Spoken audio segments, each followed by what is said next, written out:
예수 오직 예수뿐이네.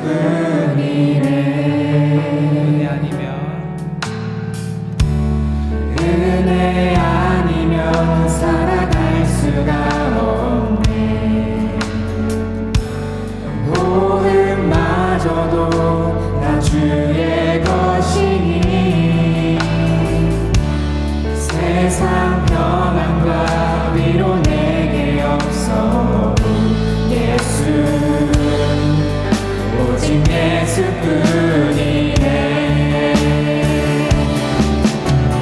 그 신계획 다 볼 수도 없고 작은 고난에 지쳐도 주께 묻기 나의 모든 삶 버티고 견디게 하시네.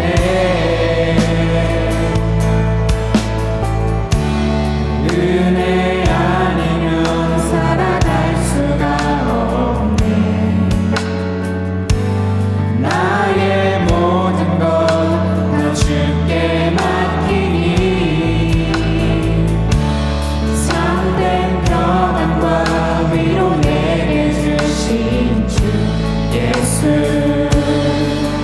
오직 예수뿐이네. 그 신계획 다 볼 수도 없고 작은 고난에 지쳐도 주께 묻기 나의 모든 삶 버티고 견디게 하시네. 그 신계획 다 볼 수도 없고 작은 고난에 지쳐도 주께 묻기 나의 모든 삶 버티고 견디게 하시네. 그 신계획 다 볼 수도 없고 작은 고난에 지쳐도 주께 묻기 나의 모든 삶 버티고 견디게 하시네. 은혜 아니면 살아갈 수가 없네. 나의 모든 것 다 주께 맡기니 참된 평안과 위로 내게 주신 주 예수 오직 예수뿐이네.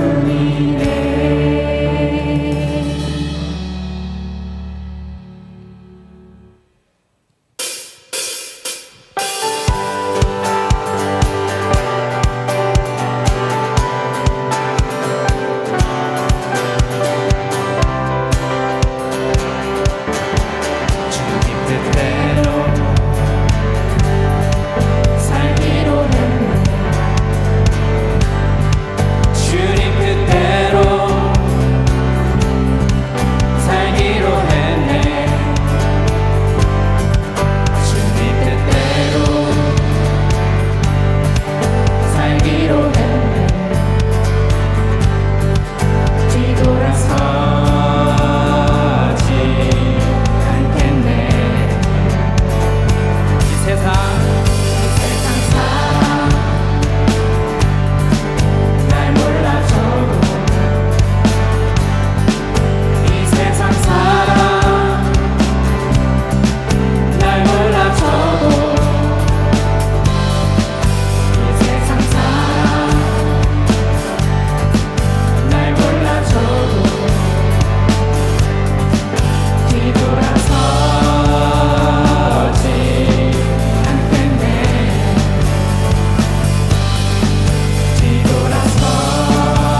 사랑한단 말일세. 믿는 마음으로 주께 가오니 나를 영접하소서. 넓으신 은혜 베푸사 나를 받아주시고 나의 품은 뜻 주의 뜻같이 내게 하여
손 날 붙드시네.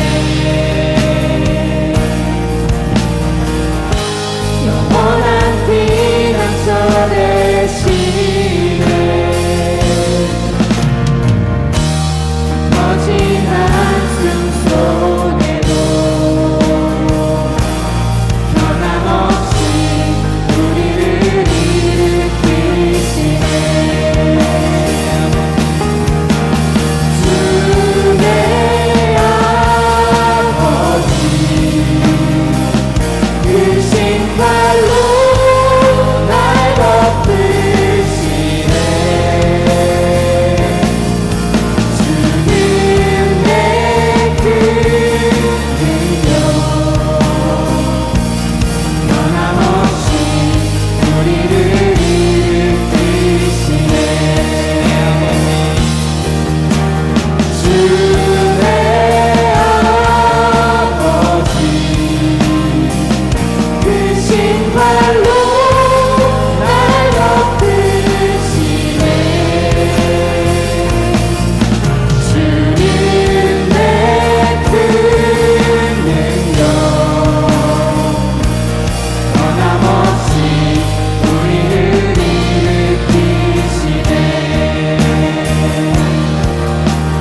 하나님 아버지, 복된 주의 날 아버지 앞에 나와 예배드리게 인도하시고 이 시간은 연합 숨 예배로 드리게 하시니 감사드립니다. 그동안 주가인 교회를 축복하셔서 많은 성도들이 순 예배에 참여하고 함께 신앙 공동체를 이루어 부흥하게 하시니 감사합니다. 우리의 머리가 되시는 예수님 안에서 예수님 말씀 따라 각 지체들이 서로 사랑하며 건강한 교회로 성장하게 하옵소서. 주님, 저희 안에 있는 이기심과 불신앙 때문에 다른 사람들을 제대로 돌보지 못한 것을 용서하여 주옵소서. 성령님께서 주인이 되셔서 저희를 다스려 주시고 주님의 말씀 마음으로 서로 섬기는 사랑의 공동체가 되기 원합니다. 이 사역을 위해 수고하시는 담임 목사님과 숲 담당 목사님, 숲 리더, 순장들이 항상 말씀과 기도로 성령 충만하도록 축복하여 주옵소서. 우리 모두가 지체들의 연약함을 돌보며 짐을 나누어지고 아픔을 감싸주는 주님의 동력자 되기 원합니다. 각 순에서의 사역이 미미해 보일지라도 지역사회에 복음의 씨앗을 심고 가꾸는 일이 되게 하옵소서. 나아가 모든 민족을 제자로 삼아 예수님의 가르침을 땅끝까지 전하라는 전도의 사명을 감당하는 저희들 되게 하옵소서. 하나님 아버지, 간절히 구하옵는 것은 혼란 속에 있는 위기에 대한민국을 불쌍히 여겨 주옵소서. 여호와를 찾으라 그리하면 살리라고 말씀하신 하나님 아버지, 오직 하나님만 의지하오니 아버지께 예배드릴 수 있는 이 자유가 무너지지 않게 하시고 정의를 물같이 공의를 마르지 않는 강같이 흐르는 나라로 다시 세워 주시옵소서. 이 시간 성령님께서 단에 세우신 신종철 목사님과 함께 하셔서 아버지의 권능으로 전하게 하시고 저희들은 믿음으로 영의 양식을 삼게 하옵소서. 예수님 이름으로 기도드립니다. 아멘.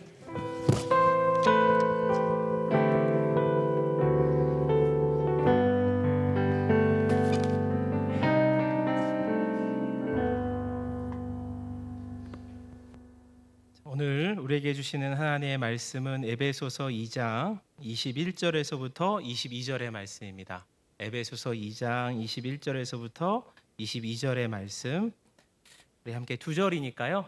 한 목소리로 같이 읽도록 하겠습니다. 같이 읽겠습니다. 시작.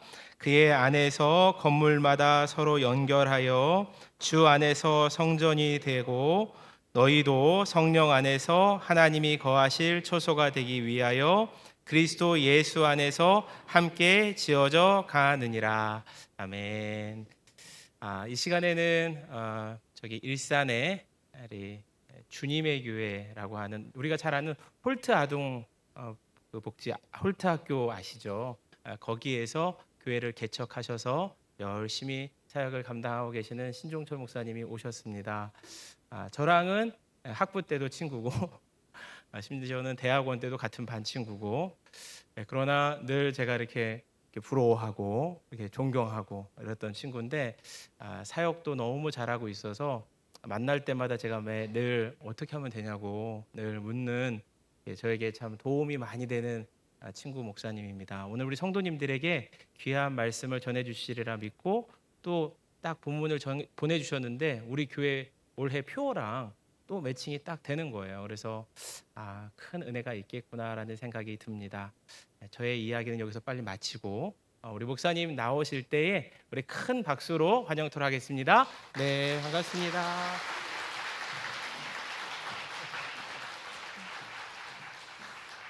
너무나 반갑습니다. 우리 목사님께서 너무 과찬을 해주셨는데 원래 그 반대입니다. 학부 때 사랑하는 목사님은 목사님 같았고 저는 날라리였습니다.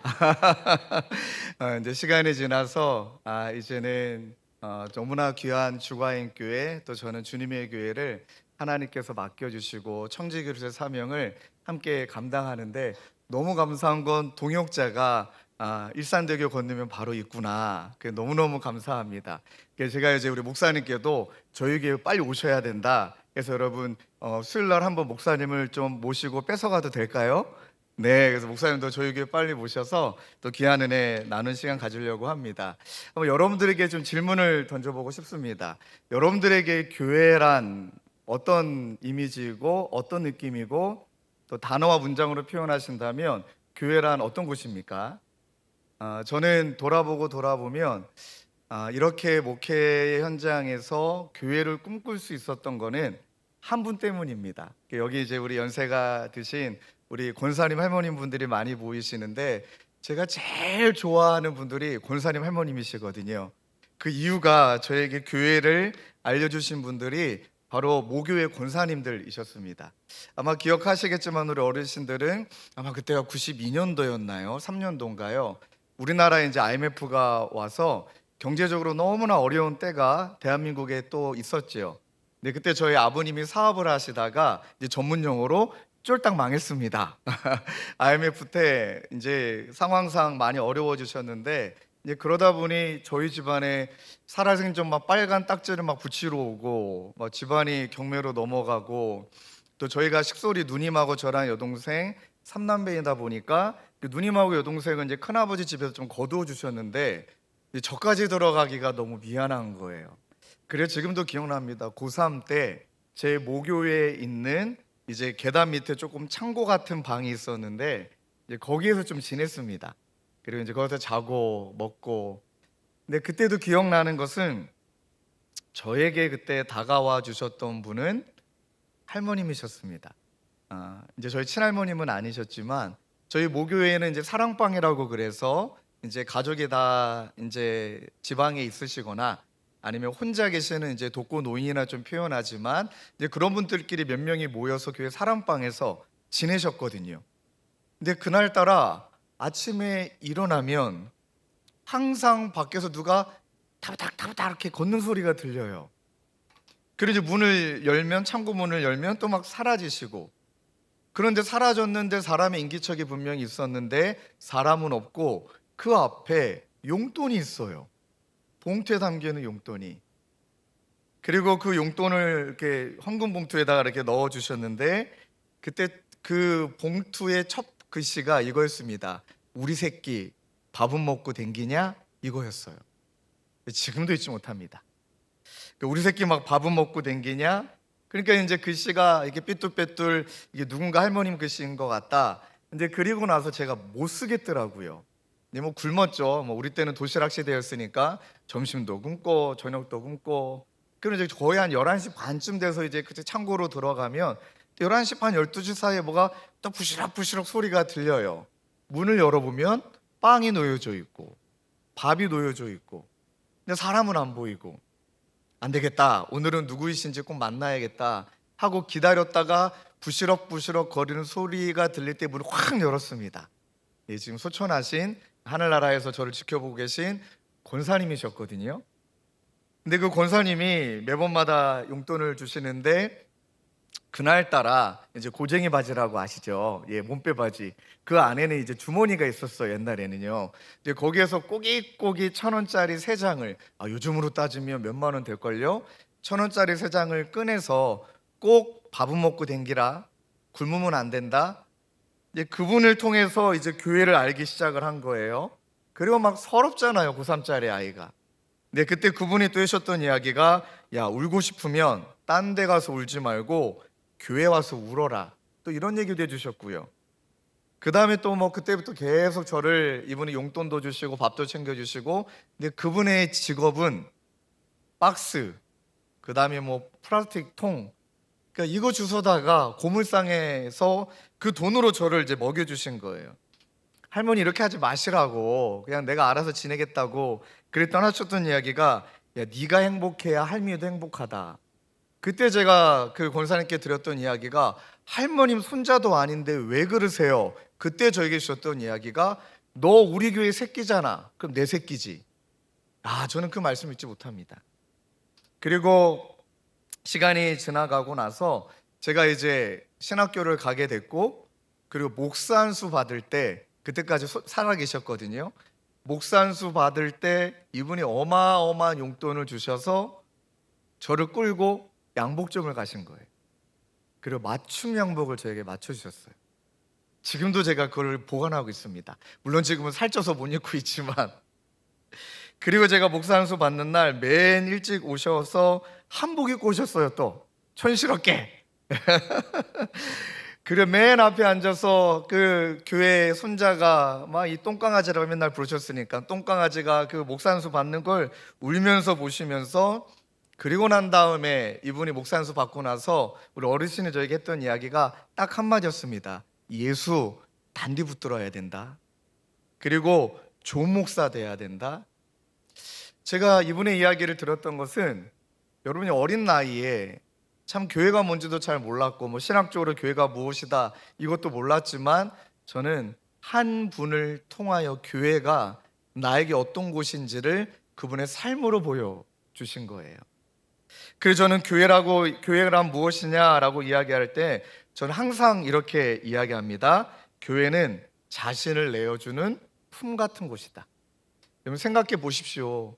그렇게 고물을 줍고 박스를 주셔서 판 돈으로 저를 먹이시고 입히시고, 그리고 이제 막 그 목산수 받는다고 양복을 막 해 주시고, 그리고 나서 목산수 받고 며칠 지나고 우리 할미를 찾아갔을 때 이제 건강이 좀 많이 안 좋아지기 시작하셨고, 근데 우리 할머님은 늘 빨리 하나님께 부름 받고 싶다.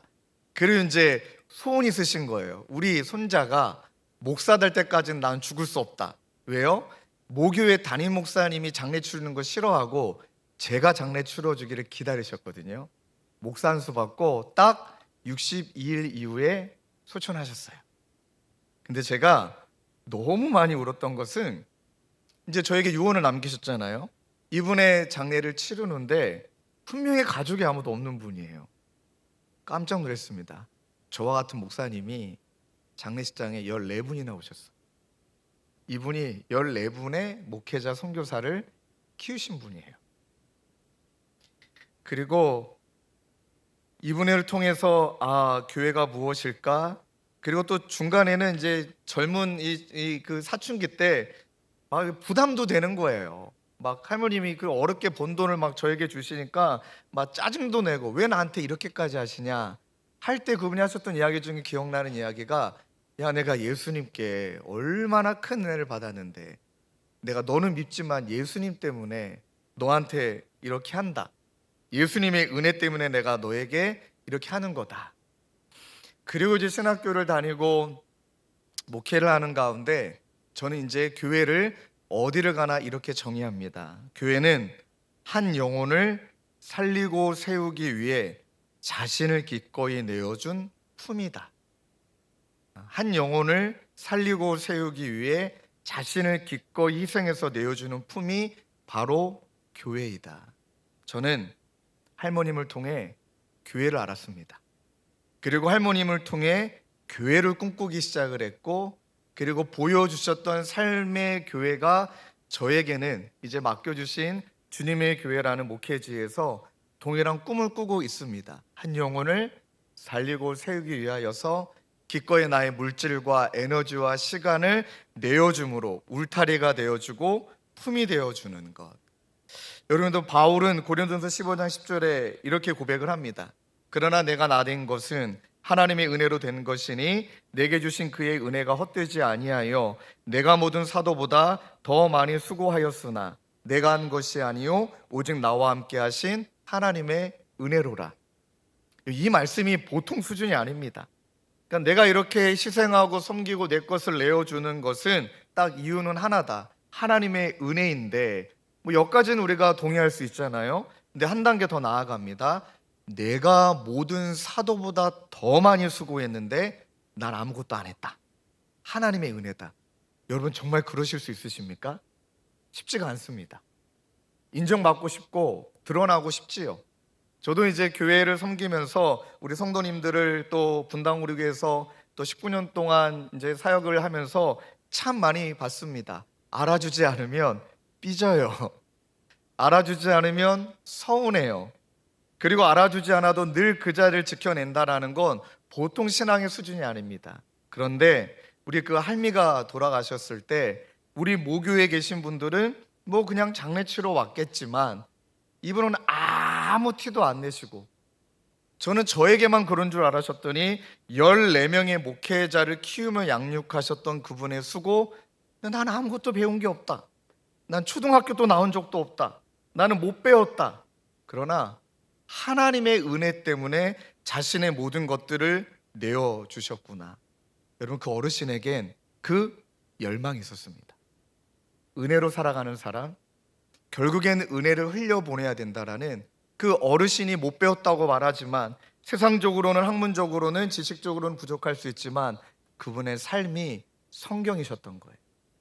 그래서 저는 은혜의 삶에 대해서 이렇게 이야기합니다. 거룩한 삶을 향한 열망, 하나님이 기뻐하시는 생각과 하나님이 기뻐하시는 말과 하나님이 기뻐하시는 행동을 하고, 하나님이 기뻐하시지 않은 생각과 말과 행동을 하지 않으려고 몸부림치는 것, 그리고 하나님이 나에게 주신 은혜를 흘려보내되 어떻게 해서든지 영혼을 소중하게 여기며 한 영혼이 나로 말미암아 살아나고 세워지는 일에 나의 모든 에너지를 쏟아붓는 것.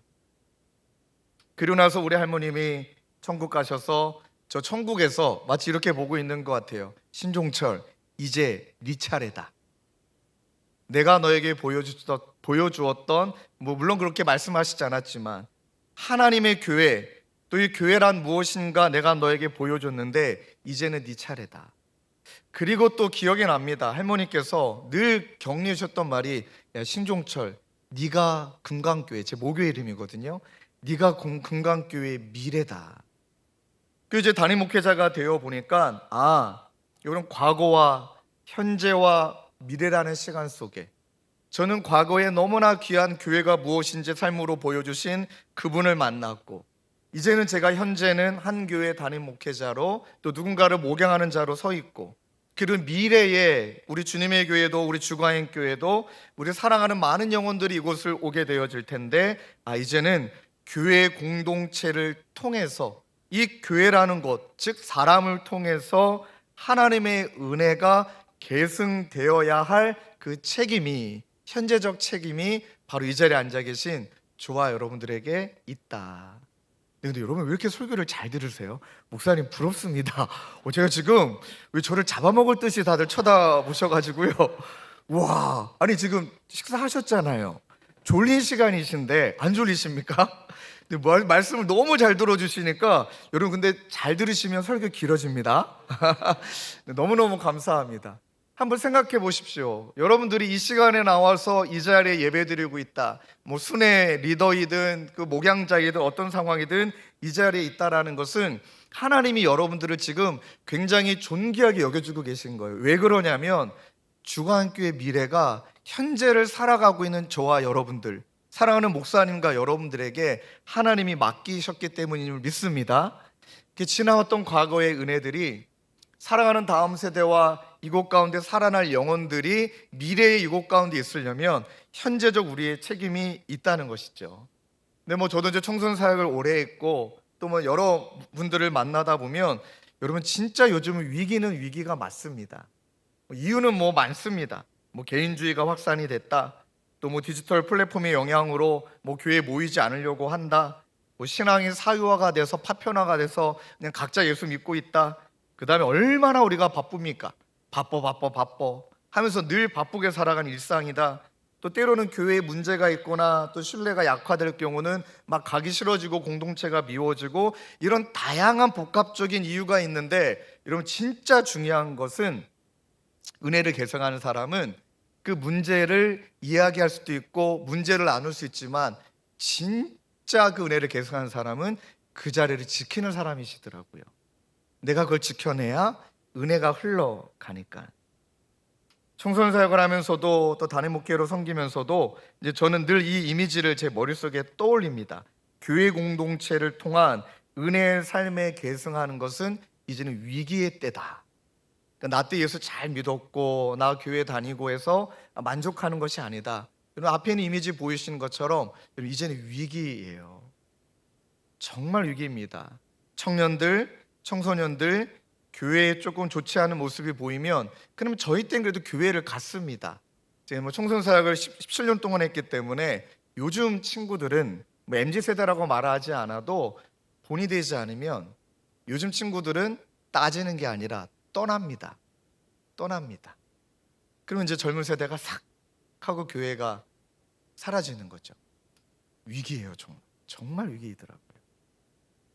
여러분들 표정이 왜 이렇게 또 갑자기 무겁게 말을 하냐 이런 표정이신데, 여러분 교회가 아니라 한국 교회 현실이 그렇습니다.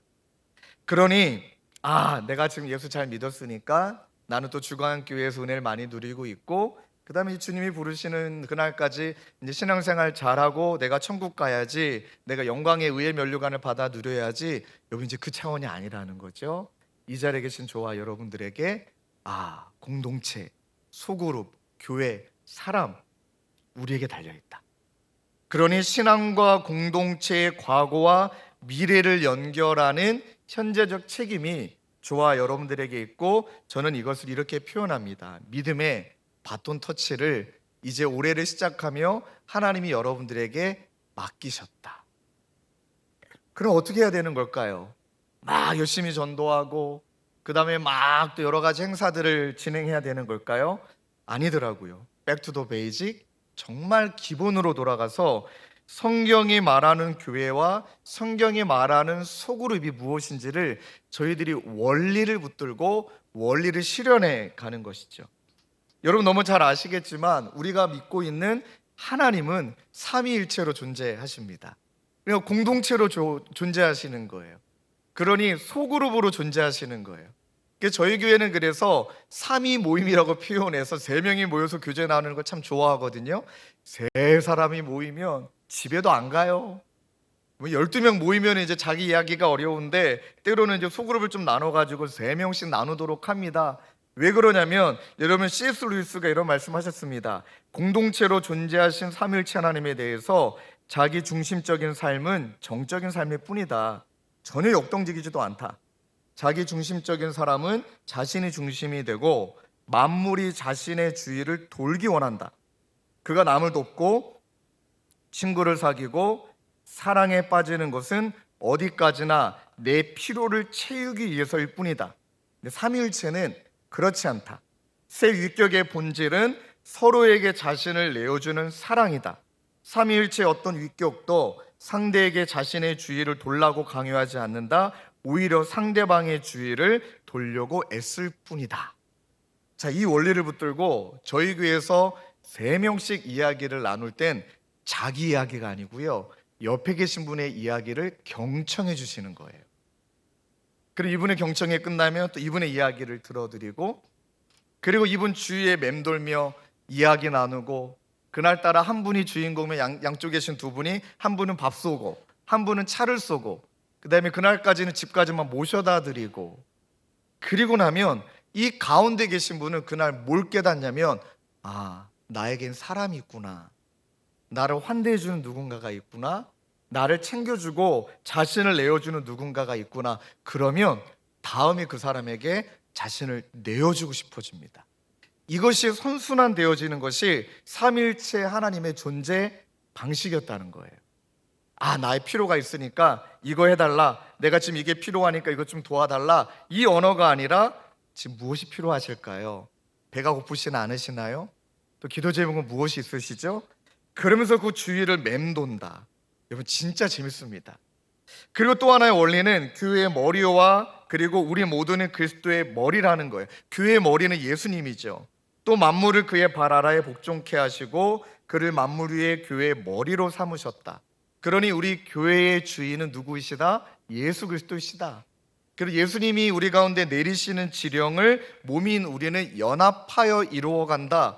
혼자 이루어갈 수 없는 것이죠. 그러니 우리가 한 몸에 많은 지체를 가졌으나 모든 지체가 같은 기능을 가진 것이 아니니 이와 같이 우리가 많은 사람이 그리스도 안에서 한 몸이 되어 서로 지체가 되었느니라. 저희 교회에 제자훈련과 사역훈련 하시는 분들하고 이제 1박 2일로 MT를 갈 때 여러분 진짜 재밌습니다. 하나님이 정말 다 다르게 만드셨습니다. 한 번은 이제 제자훈련생끼리 서로 간에 이제 성격이 다르니까 마찰이 있는 거예요. 그리고 이제 친해지면은 말도 좀 편하게 하시다 보니까 T 성향과 F 성향은 서로를 이해할 수가 없거든요. 사고형과 감정형. 그럼 사고형은 감정형한테 뭐라고 말하냐면 너는 생각이 없어, 이렇게 말해요. 너는 기준도 없고 너는 생각이 없니? 그럼 맞은편에 있는 감정형은 이성형에게 뭐라고 말하냐면 너는 감정이 메말랐어 이러면서 이제 막 지냅니다. 근데 MT를 가잖아요. 기가 막힙니다. 이성형 계획을 짭니다. 감정형 계획 짠 것에 따라가며 감탄해 줍니다. 너무 잘 짰다고. 그러니 누구는 박수 쳐주고 누구는 계획을 하고 누구는 옆에서 팔로워가 되어주고 누구는 옆에서 격려해 되어주고 그러다가 깨닫는 것 중에 한 가지가 야, 호응해주는 사람이 없었다라면 힘이 났을까? 또 한 가지 생각해 보십시오. 아무도 생각이 없어요. 다 감정형이에요. 계획이 진행이 될까요? 큰일 납니다. 그러면 이분들은 야, 이렇게 지혜롭게 계획했다니 정말 대단하다 하면서 서로를 세워주게 될 때 여러분 기억하십시오. 몸이 자라요. 교회가 자라는 거죠. 자란다라는 것은 숫자적 부흥의 의미가 아니라 성장이에요. 성숙입니다. 예를 들어 여전히 인원은 3명일 줄 모르지만 그 3명이 깊어져요. 깊어짐과 더불어 성숙해져요.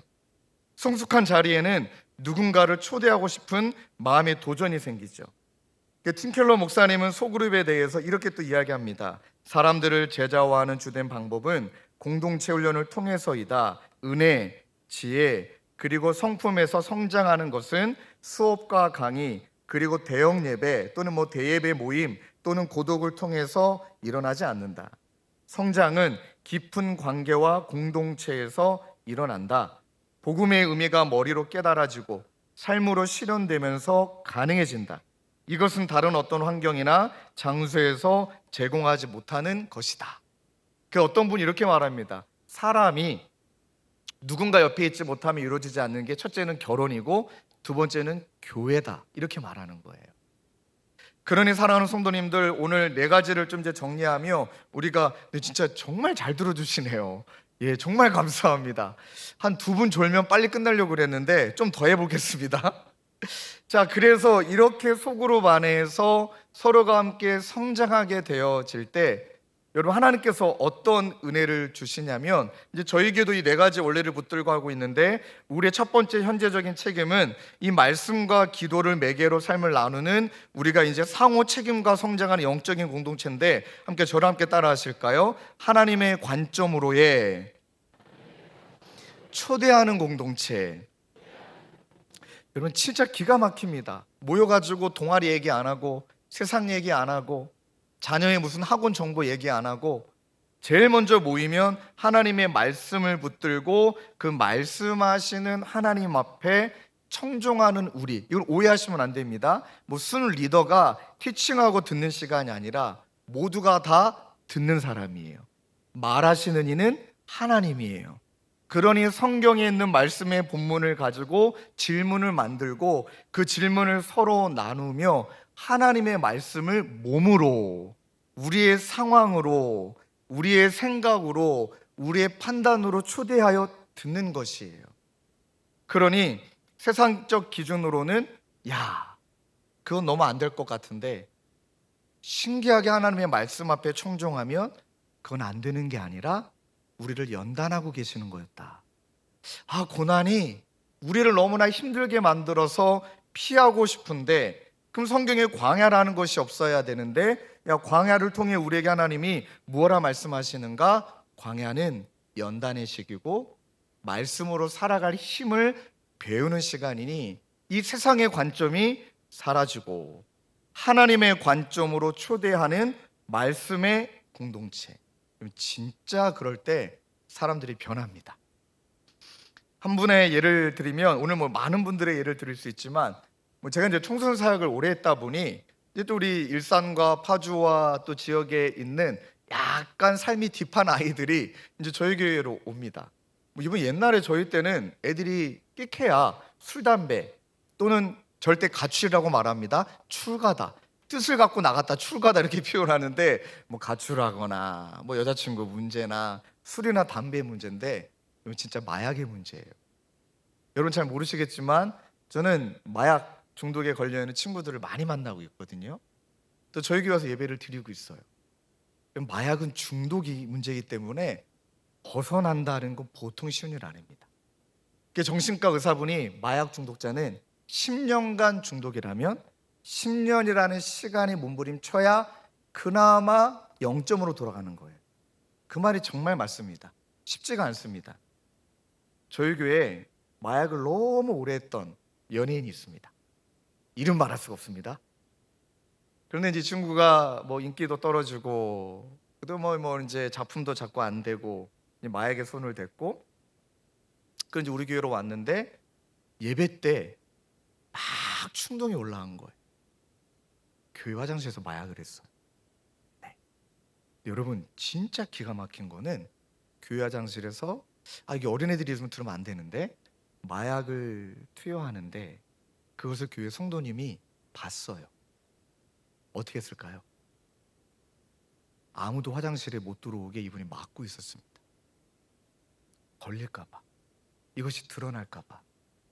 이 형제를 보호해주고 싶으셔갖고 그 앞에 계신 집사님이 지금 막 거짓말 하시고 화장실이 망가졌다, 못 들어간다, 막 문을 잠고 앞에 서 계신 거예요. 그리고 나서 저에게 막 전화가 막 계속 오는 거예요. 예배 전인데, 예배 끝나고 그 다음 예배 그 중간인데, 그게 뭔가 이건 일이 터진 거니까 전화를 받았더니, 목사님, 그 형제가 지금 상태가 안 좋습니다. 빨리 좀 화장실로 오시면 좋을 것 같습니다. 하고 화장실 쭉 달려가서 저만 딱 들어가게 만들고 또 이분이 딱 막고 있는 거예요. 그 다음에 화장실이 고장났습니다. 들어가고 마약을 투여하고 자빠져 있더라고요. 그때 제가 진짜 감격했던 건 어마어마한 죄를, 허물을 덮어준 집사님의 태도였습니다. 제가 이 친구가 마약을 하고 있는 거 알고 있었기 때문에 이제 얼굴을 바라보며 안고 이렇게 기도도 해주고, 그 다음에 너가 지금 약간 멜랑꼴리 하니까 조금 이따 나가자. 근데 지금 나가면 성도님이 너를 보니까 일단 한 30-40분 정도 화장실을 폐쇄해 줄 테니까 약간 네가 정신이 차리면 나한테 인기척을 줘라, 카톡이나 문자를 줘라. 그러면 이제 할게 하고 그날 주일날 화장실 하나를 못 썼습니다. 왜 그런지 아세요? 이 친구가 화장실 안에서 펑펑 운 거예요. 어디 가면 고소하거나 어디 가면 쳐내거나 아니면 저 마약하는 죄인이거나 그걸 포용해 준 거예요. 쉬운 일 아닙니다. 그래서 제가 이 친구가 화장실에서 막 펑펑 울고 막 얼굴이 탱탱 부었길래 네 얼굴이 진짜 은혜롭다, 마약한 거보다 100배는 예쁘다, 이렇게 이야기하면서 너 화장실 앞에서 누가 지켜주는 줄 아니? 그랬더니 얘가 뭐 모르잖아요. 우리 교회 집사님이 너 이거 들통이 날까 봐 화장실을 막고 있었다 하고, 이 친구가 진짜 하나님의 관점으로, 하나님의 관점은 무엇입니까? 정죄가 아니라 회복이거든요. 하나님의 마음은 한 영혼이 정죄시켜서 그 정죄감에 빠지게 만드는 것이 아니라 결국엔 회복이거든요. 여러분 기적 같은 일이 일어났습니다. 이 친구가 3개월 만에 마약을 끊었습니다. 마약을 끊고요, 뭐 더 구체적으로 얘기하면 얼굴이 또 티가 나겠지만 마약 중독에 빠져있는 친구들을 한 국회의원인 아드님이 또 마약 때문에 좀 어려움이 있었거든요. 그리고 그 국회의원분도 지금은 국회의원을 내려놓으시고 도지사인가요? 내려놓으시고 그 다음에 마약하는 친구들을 돕는 이 친구가 거기에 홍보대사로 일하고 있습니다. 할 수 있다고. 그리고 얘가 하는 이야기는 딱 하나입니다. 사람으로는 안 되고 하나님으로만 가능하다. 너 예수 믿어라 하고 이 친구가 예수를 전하고 있습니다. 여러분 잘 한번 이 상황을 머릿속에 떠올려 보십시오. 그 찰나에 이런 나쁜, 이런 마약, 이런 그랬다라면 이 친구가 지금의 시간이 있었을까요? 그게 바로 교회의 힘이구나. 그게 바로 현재적으로 우리가 하나님의 관점으로 누군가를 초대하여 말씀 공동체에 와서 말씀으로 너의 삶을 해석할 수 있는 힘, 말씀으로 너를 해석하면 너는 회복될 수 있는, 그 저희 교회는 이렇게 말합니다. 건강이 안 좋으시거나 삶에 어려움이 있는 분들을, 뭐 건강이 안 좋으신 분은 뭐 환우, 또 뭐 문제가 있는 분들은 문제가 있는 분, 이렇게 말 안 하고요, 저희는 모든 이름을 총칭해서 이렇게 말합니다. 회복 예정자. 하나님의 은혜 가운데 회복을 경험할 예정자. 말씀으로 상황을 해석하면 죽은 자도 하나님이 살리시는 줄로 믿습니다. 말씀으로 상황을 해석하면 고난이 아니라 변장된 축복이 되는 줄로 믿습니다. 이것은 세상이 알려줄 수가 없는 것이죠. 두 번째는요, 또 우리 현재적인 책임은 말씀과 기도를 매개로 삶을 나누는 우리의 상호적인 책임은 이 기도로 책임을 다하는 공동체입니다. 여러분, 성숙한 그리스도인은 자신과 다른 사람에 대해 책임을 질 줄 아는 사람입니다. 이 책임은 무엇이냐면 기도는 공동체 안에서 하나님과 서로를 연결하여 신성한 다리 역할을 해준다. 그러니 내가 누군가를 기도로 책임져 주는 거고 내가 기도로 누군가를 섬겨주는 겁니다. 이 기도는 공동체를 하나로 묶는 가장 강력한 끈이고 또 공동체 모두를 성장시키는 가장 강력한 힘이다. 그러니까 우리는 그 어느 때보다 중보 기도할 때 그리스도를 더 많이 닮게 되어진다. 하나님의 말씀을 중심으로 그렇게 공동체가 이루어지지만 꼭 기억하셔야 됩니다. 기도가 없으면 힘이 없습니다. 말씀을 붙들고 살아갈 그 시간, 또 말씀을 붙들고 살아갈 그 능력이 기도할 때 머물게 되는 것이거든요. 그래서 저희가 아까 말씀드렸던 3명이 함께 모여 교제 나눌 때 하나님의 말씀으로 서로를 권면하고 그 다음에 그 한 사람을 두고 양쪽의 두 분이 그 사람을 부둥켜 안고 간절히 기도해 줍니다. 언제까지? 응답될 때까지. 언제까지? 그 사람의 마음이 회복이 될 때까지. 그러니까 기도는 내가 교회로서 당신을 책임져 주고 싶습니다 라는 멋진 사역인 줄로 믿습니다. 그리고 세 번째는요, 우리의 또 현재적 책임은 함께 울고 함께 웃는 사랑 공동체죠. 즐거워하는 자들과 함께 즐거워하고 웃는 자들과 함께 웃고 그 다음에 무엇보다 뜨겁게 서로 사랑할지니 사랑은 허다한 죄를 덮는다. 서로 대접하기를 원망 없이 하고 함께 용납을 경험하고 모든 겸손과 온유와 오래 참음으로 사랑 가운데 용납하는 것, 그 기회를 얻게 되어지는 것. 여러분, 정말 중요한 것은 교회 안에서의 다양한 마음이 또 나뉘기도 하고 또 서로 이제 서운하기도 하고 다투기도 하고 이건 주님이 오시는 그날까지 교회에서 일어나는 일이라는 걸 담임 목사하고 깨달았습니다. 근데 여러분, 진짜 중요한 건 왜 그럴까요? 약하기 때문에. 우리 모두가 약하기 때문에. 그런데 두 갈래의 교회가 있습니다. 우리 모두의 약함이 드러났는데 그것을 사랑으로 승화시키는 공동체가 있고 용납하지 못함으로 나뉘는 공동체가 있습니다. 근데 그 선택은 하나님께 달려있는 게 아니라 저와 여러분들에게 달려있다. 우리가 용납함으로 사랑으로 승화시키느냐 아니면 마음이 나뉘게 되느냐. 여러분, 나중에 고린도전서 말씀을 보면 여러분, 원망하고 탓하는 것이 얼마나 심각한 죄인지를 기록해 있거든요. 마치 성적으로 문란한 것, 하나님에 대하여서 악한 마음을 품는 것, 이 정도와 똑같은 규모로 하나님이 말씀하시는 것 중에 한 가지가 원망하는 것이 그 정도로 심각한 병이다, 이렇게 말해요. 원망하고 탓하는 것이 그 정도로 심각한 죄다라고 말합니다. 심각하게 교회에서 다뤄야 될 것 중에 한 가지가 원망이구나. 원망의 말보다는 용납의 말, 사랑의 말. 그러니 하나님이 기뻐하시는 우리의 말과 행동은 무엇일까요? 이를 악물고 서로 일방적인 게 아니라 용납하려고, 그 사람을 이해하려고, 사랑해 주려고, 그러할 때 반드시 그 안에 변화가 일어난다. 마지막 네 번째는요, 이제 우리의 울타리를 넘어서는 것이죠. 복음을 살아내고 증거하는 사명 공동체인데 하나님을 찬양하고 온 백성에게 칭송을 받으니 주께서 구원받는 사람을 날마다 더하게 하신다.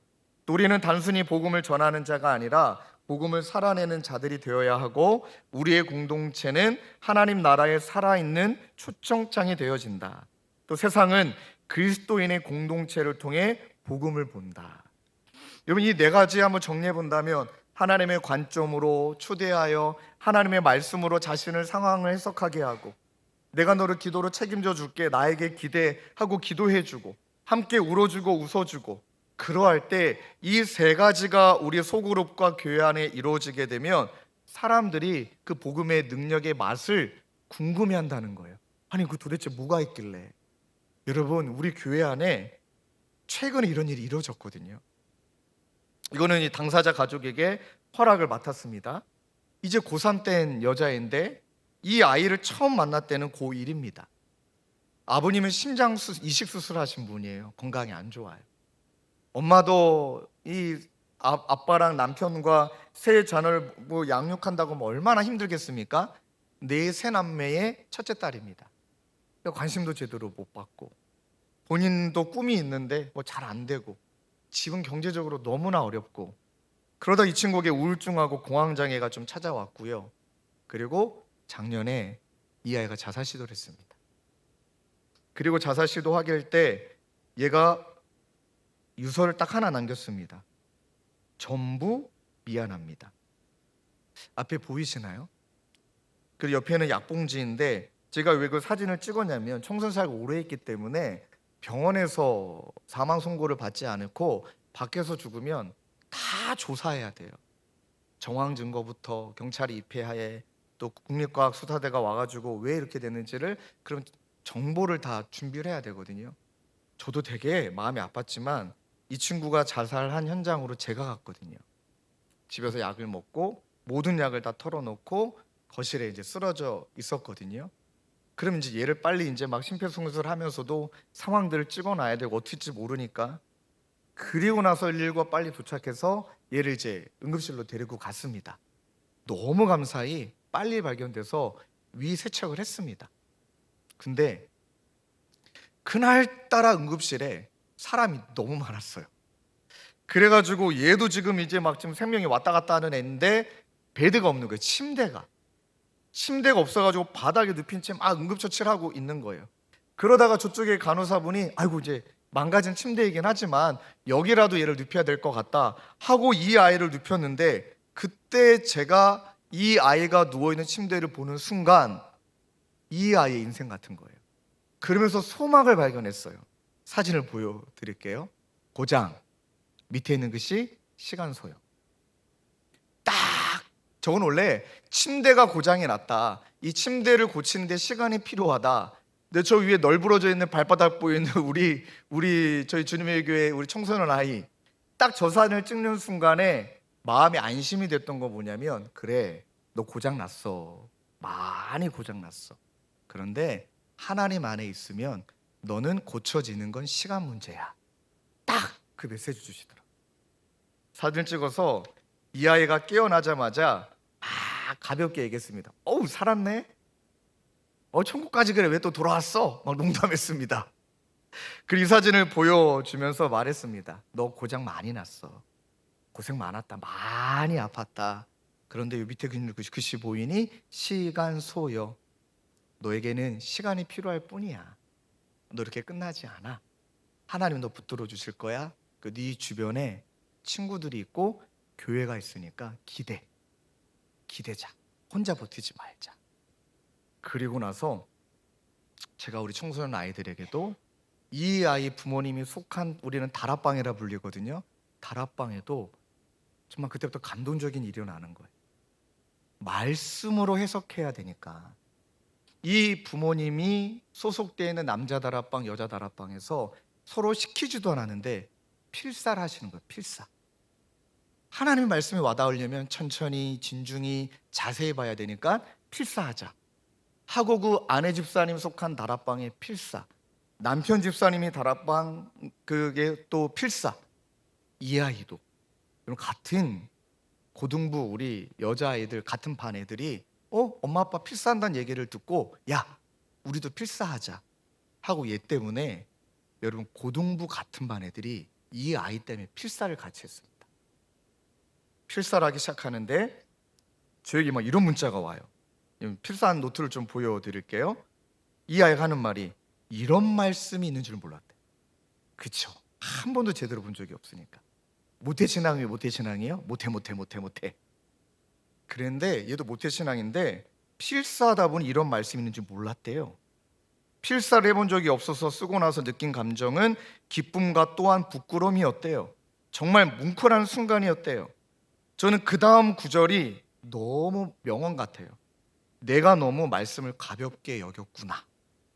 그리고 뭔가 마음에 와닿았어요. 제일 좋아하는 제 문구가 있는데 다음 구절로 넘어갈 수가 없었어요.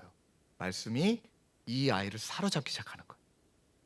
다음 구절로 넘어갈 수 없이 그 말씀 안에 머물러서 은혜를 누리고 이렇게 막 아이들이 필사를 하는 거예요. 그리고 나서 이제 이 친구가 이제 병원에, 정신과 병원에 입원을 해야만 했어요. 입원하는 날도 얘가 막 저에게 목사님 노트를 한 14권 정도 사달래요. 왜 14권이나 사가니? 필사를 해야겠대요. 아니 아서라, 너 지금 쉬러 가는 거지. 야 네가 정신과 병원에 입원해갖고 막 14권 필사하려면 너 너무 힘들다. 그랬더니 제가 아이들에게 누군가 사탄이 나에게 유혹한다 하면 그러면 손가락 이렇게 하면 사탄아 물러가라 해라. 그랬더니 이 녀석이 저한테 사탄아 물러가라 하는 거예요. 아 목사님 필사노트 사내라고. 알았다 하고 14권을 사줬습니다. 그 입원하는 날 제가 갔는데 사진을 보여드릴까요? 예, 다 허락 맡았습니다. 얘가 이제 입원하는 날 이제 저 가방 안에 필사노트를 가득 안고 121병동으로 이제 입원하는데 얘 푸사를 보면 왼쪽에 보면 다 교회 이야기예요. 가장 기다려주는 요일 토요일, 시간이 가장 안 가는 시간, 무슨 무슨 요일. 그러니까 주일만 내가 제일 좋아하는 거는 주님의 교회 청소년 부서. 이 아이에게 소그룹과 공동체가 생긴 거예요. 그리고 이제 입원했잖아요. 여러분 아마 어디서 이런 얘기 못 들어보셨을 거예요. 얘가 정신과 병원에 입원했는데 같은 121병동에 자기보다 더 심각한 언니들이 환자로 와 있더라. 6명이 함께 쓰고 얘 포함해서 5명이 있는데 보니까 뭐 자살 시도는 한두 번 한 것도 아니고 막 너무 심각한 거예요. 그때 얘가 씩 하고 웃음이 나오더래요. 이게 뭔 소리냐? 그랬더니 목사님 드디어 이 노트의 주인공을 찾았습니다 하고요, 같이 입원한 언니, 얘가 그때 막내였거든요. 모든 언니들한테 언니 회복하고 싶지 않아? 건강하고 싶지 않아? 필사해 하고 환자들에게 필사노트를 나눠준 거예요. 그리고 다음 사진 보여드릴까요? 이게 6명이 함께 쓴 필사노트입니다. 정신과 병원 안에서 얘네들이 필사를 막 하고 얘가 또 기가 막히네요. 그 다음에 이제 얘네들을 관리하는 간호사가 있을 거 아닙니까?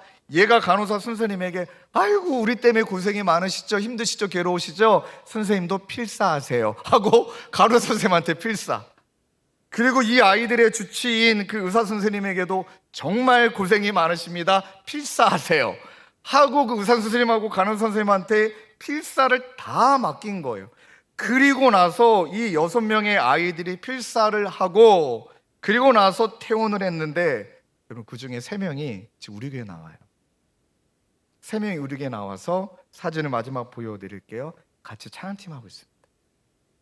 맨 오른쪽에 친구는 자기 사진을 보이지 말라 그래갖고요, 맨 오른쪽에 있는 건 우리 선생님이고 이 아이들이 환자였던 애들이, 세상에 질질 끌려갔던 세상의 노예 애들이 환자가 아니라 예배자로 지금 예배하고 있습니다. 여러분 이게 가능했던 게 무엇이라고요? 교회가 있었어요. 그 아이들 주변에 사람이 있었습니다. 사람이 교회이죠. 그리고 같이 책임졌어요. 야 말씀으로 해석하자. 너 기도로 내가 도와줄게. 야 필사 같이 하자. 같이 울어줄게. 도와줄게. 그랬더니 이 아이가 복음으로 살아내고 증거하는 그런 공동체의 은혜를 누리니까 이 녀석들이, 이 친구가 심지어 정신과 병원에 입원했는데 그 병원에 있는 환자들을 변화시켜. 여러분 이런 아이들 앞에 저희 교회에도 어르신들이 정말 깜짝 놀라신 거예요. 말씀이 능력이구나. 교회는 이래서 존재하는 거구나. 다투라고 무슨 서로의 주장을 이야기하라고, 또 뭔가 이제 그냥 익숙해져 있는 종교 생활하라고 하나님이 예수 그리스도의 피값으로 우리에게 교회를 주신 게 아니구나. 딱 하나예요. 영혼 살리라고. 죽어가는 영혼 살리라고. 그러면 사랑이 여러분 로맨틱합니까? 사랑이 뭐 아름답습니까? 저는 사랑을 이렇게 정의합니다. 치열한 것이 사랑이다. 참아내려면, 그 사람 사랑하려면 인내해야죠. 그 입장을 또 헤아려야죠. 또 때로는 막 원망하고 탓하는 것도 받아줘야죠. 그러니까 사랑은 진짜 치열한 거예요. 그래서 사랑에 대한 가장 좋은 모습이 잃어버린 양 한 마리 어깨에 메고 온 몸이 지저분한 채, 온 몸이 상처 입은 채 그렇게 양 한 마리를 메고 다시 무리로 돌아오시는 예수님의 모습, 그것이 아가페이더라고요. 그것이 사랑의 모습이다. 성도님들 말씀을 너무 잘 들어주셔서 진심으로 감사합니다. 말씀을 정리한다면 이제 저와 여러분들에게 오늘 좀 부담되는 말씀이 될 수 있겠지만, 그러나 주간교회가 지금까지 하나님이 베풀어 주신 놀라운 은혜, 그리고 사랑하는 여러분들을 통하여 주간교회가 또 하나님의 놀라운 은혜를 경험하고 영혼을 살리는 교회가 되려면 그 책임이 현재 우리에게 있다.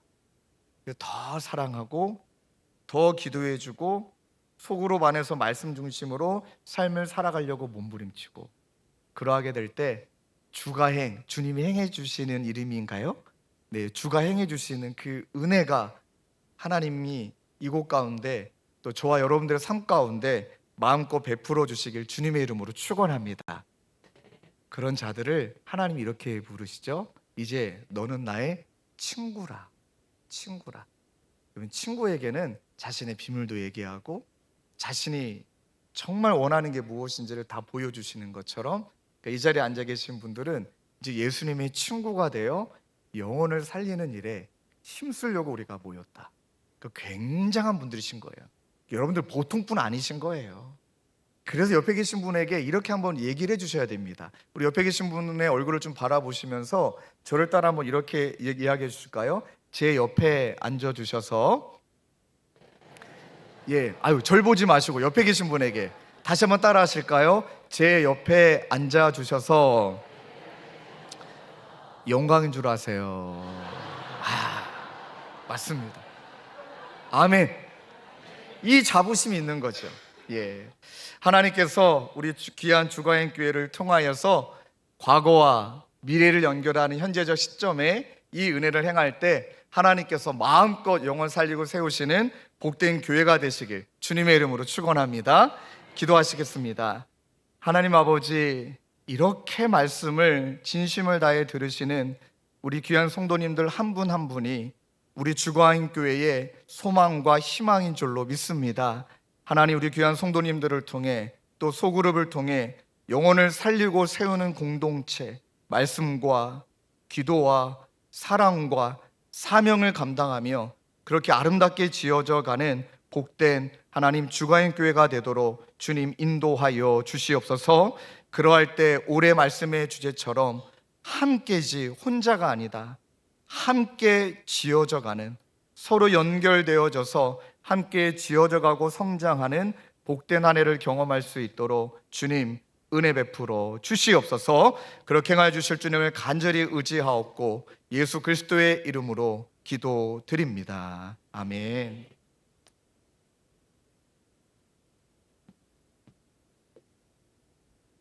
너무 귀한 말씀 감사하고요. 또 우리 공동체, 특별히 우리 41개의 순이 정말 이와 같이 현재적인 삶을 잘 살아내므로 말씀으로 해석이 되어지고 또 기도로 끝까지 책임지고 또 함께 울고 또 함께 기뻐해 주므로 우리 주변의 사람들이 저 교회는 뭔가가 있구나, 저 공동체는 정말 뭔가가 다르구나를 함께 전하며 나아가는 저희 되기를 소망합니다. 네, 이 시간에 좀 길어졌지만 우리 두 분을 좀 축복하고 기도하고 제가 마치려고 합니다. 올해를 시작을 하면서 또 새롭게 두 분의 순장님이 세워졌습니다. 우리 최수자 권사님, 우리 권영택 집사님이 순장으로 세워지셨는데 앞으로 잠깐만 한번 초대할까요? 네, 나오시면 호랑이는 가죽을 남기고 순장은 순 보고서를 남긴다고 하는데 순 보고서를 전달하고 꽃다발도 전달토록 하겠습니다.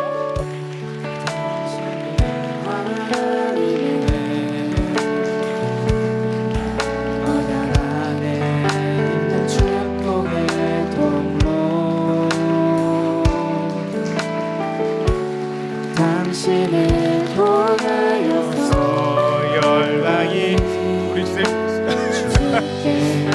돌아오게 되리. 있었지만 더 아름다운 일들이 우리 권사님과 집사님의 삶을 통하여 이루어지리라 믿습니다. 그리고 또 현재 분순을 준비하고 있는 몇 개의 또 순이 있는데 또 올 한 해를 시작을 하며 잘 준비되어서 생명을 살리는 일, 하나님이 그저 우리들끼리 좋고 우리들끼리 행복하라고만 부르신 게 아니라 우리를 통하여 이 풍무동과 김포 지역과 검단 신도시 지역을 변화시키라고 우리를 부르신 줄로 믿습니다. 바라긴 우리 교회를 통하여 우리 순을 통하여 그와 같은 놀라운 일이 이루어지기를 축복하며 기대합니다. 오늘 목사님한테 정말 좋은 거 배웠어요. 옆에 앉아서 영광인 줄 알아. 앞으로 자주 사용해 보도록 하겠습니다. 자, 기도하고 축도하고 마치도록 하겠습니다. 사랑의 하나님 아버지, 참 감사합니다. 많고 많은 사람 중에 우리를 불러주시고 특별히 우리 주가연교회를 통하여 2025년도를 맞이하게 하셨습니다. 하나님, 우리 공동체 안에 있는 여러 순들이 순으로서의 역할을 온전히 감당함으로 생명력이 넘쳐나는 공동체 되게 하시고 예수님 안에서 함께 지어져 감을 우리가 보는 은혜가 있게 하여 주옵소서. 특별히 오늘 순장으로 세워진 우리 최수자 권사님, 권영택 집사님을 축복합니다. 그들의 섬김과 수고 속에 주님이 함께 하시고 외로운 길이 아니라 비록 눈물과 그리고 또 헌신도 있겠지만 주가 베풀어 주는 넘치는 은혜가 가득한 순장의 사역이 되게 하여 주시옵소서. 이제는 우리 주 예수 그리스도의 은혜와 하나님의 사랑과 성령의 교통하심이 말씀으로 하나님의 시선을 회복하고 끝까지 기도의 동역자가 되며 함께 울어주고 웃어줌을 통하여서 주께서 맡기신 귀한 일들을 신실하게 감당하는 복음 공동체, 생명 공동체로 살아내기를 소망하는 우리 모든 순리더들과 순장님들과 부순장님들과 그리고 모든 순원들 머리머리 위에 이제로부터 영원토록 함께 있을지어다. 아멘.